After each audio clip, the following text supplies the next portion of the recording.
We interact with the digital world every single day, right? But the origin story of how it actually all came together is packed with surprises, brilliant accidents, and some incredible leaps of logic. Today, we're going to untangle the messy, fascinating history of the internet by busting some major myths. And by the end of this, you're going to realize that the internet and the web are actually fundamentally entirely different things. Let's get into it. Let's kick things off with a famous quote you probably remember. Back in 1999, US Vice President Al Gore said, "I took initiative in creating the internet." Now, thanks to some kind of clunky phrasing, this statement was totally stripped of context and quickly blew up into a massive media joke. People acted like he was claiming he'd sat in a basement and built the whole thing himself. But if we actually look at the facts impartially, his legislation genuinely did help build internet accessibility for the general public in the 90s. Still, this famous quote leads us directly to our core mystery. So, if Al Gore didn't invent the internet, who actually did? Was it some lone genius coder, a top-secret military lab? Well, the answer isn't exactly as simple as Eli Whitney inventing the cotton gin or Thomas Edison and the light bulb. To properly give credit here, we first have to figure out what the internet actually is. And that means separating the invisible hardware we rely on from the software we stare at on our screens every day. Okay, so here's our roadmap for figuring this out. We're going to start with the core distinction, then look at the physical foundation, decode the language of protocols, and finally explore the interface, the web itself. Let's jump right in. Number 1, the core distinction. This brings us to the absolutely most important foundational concept of this entire story. Knowing this exact difference is crucial. We all use the terms internet and web interchangeably in everyday conversation, right? But they are totally different beasts. The internet is the actual physical hardware network. It is literally a bunch of computers, cables, and servers physically connected, talking to each other. The World Wide Web, on the other hand, is merely the software interface built on top of that hardware so that we, as humans, can understand what those computers are saying. Think of the internet as a massive physical highway system, and the web is just the cars navigating it. So let's move to part 2, the foundation, the hardware. We need to travel back in time to see exactly how the concrete for this physical highway was poured. The story of this physical highway actually kicks off with Cold War tensions. Picture it. It's 1957, and the Soviet Union just launched the Sputnik satellite. Obviously not thrilled about falling behind in the space race, the US created DARPA to keep their technological edge sharp. To maintain tight surveillance and share research, scientists needed a way to be in constant contact. But remember, computers in the 1960s weren't sleek little laptops. They were massive, heavy mainframes the size of entire living rooms. So DARPA leased phone lines to physically connect these giant mainframes together, forming a network called ARPANET. What's wild here is that ARPANET was basically just history repeating itself. Think back to 1844. The telegraph used copper wires to send simple electrical pulses, Morse code, across the country, which literally cut communication time from months down to minutes. Well, in the 1960s, these giant mainframes did the exact same thing over phone lines. But instead of simple Morse code pulses, they were instantly transmitting complex computer data using sophisticated sets of rules we call protocols. Which brings us right into Section 3, the language, or protocols. Let's look at exactly how computers managed to send all that complex data back and forth without losing it. Now, to send complex data, you need a really clever translator. You know that famous prism on the cover of Pink Floyd's Dark Side of the Moon? A prism takes a single beam of light and splits it into multiple colors, or vice versa. Well, a modem works the exact same way for computer data through a process called modulation. It takes an input of multiple data signals, converts them into a single signal so they can travel super fast over a phone line, and then demodulates it back into its original complex form on the receiving end.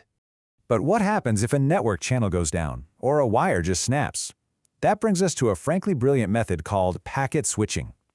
Instead of sending one giant file that could easily fail if a line drops, the system chops the file up into a bunch of tiny little pieces. Then it sends each piece through a bunch of different network channels. If one channel goes down, the pieces just route right around it, and the whole file is successfully reassembled on the other side. This completely revolutionized data transmission by preventing total failure.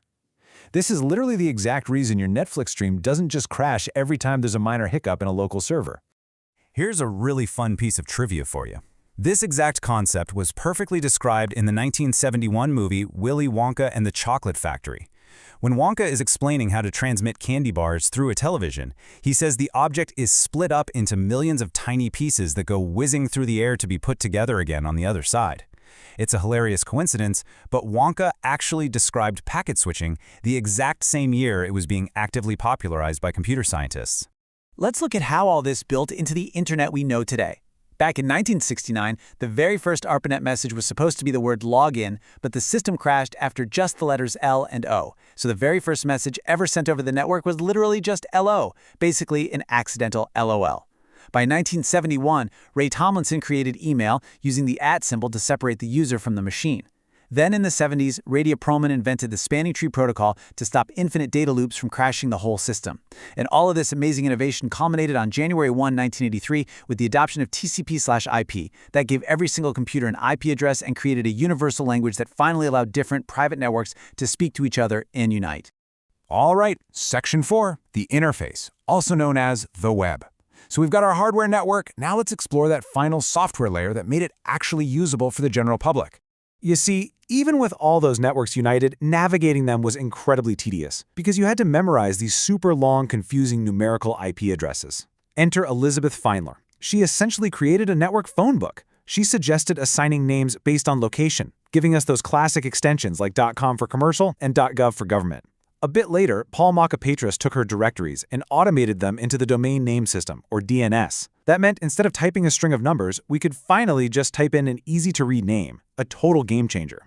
And this brings us right back to our crucial distinction from earlier. The World Wide Web is not the physical cables or those giant mainframes. It is purely the software interface created by Tim Berners-Lee in 1989 at the CERN research facility. Using brand new tech like HTTP and HTML, he created a way to share data seamlessly using simple hyperlinks. So the web is just the software built on top of the physical internet, which finally gave everyday users like us a way to navigate all that data. And once that interface existed, adoption just skyrocketed. In 1991, the Gore bill genuinely expanded public internet access to schools and libraries.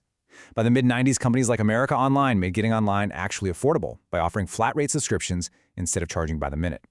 Browsers like Netscape Navigator made the web highly visual. And eventually, wireless transmission, or Wi-Fi, which was actually built on concepts by actress and scientist Hedy Lamarr, cut the cords entirely. By 1997, over 70 million people were happily surfing the web. So, looking back at all this history, the ultimate takeaway is that no single person invented the internet. It was a massive, collective, and ongoing effort. It was built by researchers, software engineers, and, yes, even political figures like Al Gore, who enthusiastically pushed legislation for the information superhighway. The internet is, by its very definition, a completely decentralized structure of shared ideas, protocols, and connections. Which leaves us with a final, kind of provocative thought. Every single time we log on, share data, or build a new website, we're adding our own pieces to this massively complex, ongoing puzzle. Are we continuously inventing the internet today? We're all part of this incredible network, although if we're being completely honest with ourselves, maybe it really was all just Willy Wonka. Thanks for hanging out, and I'll catch you next time.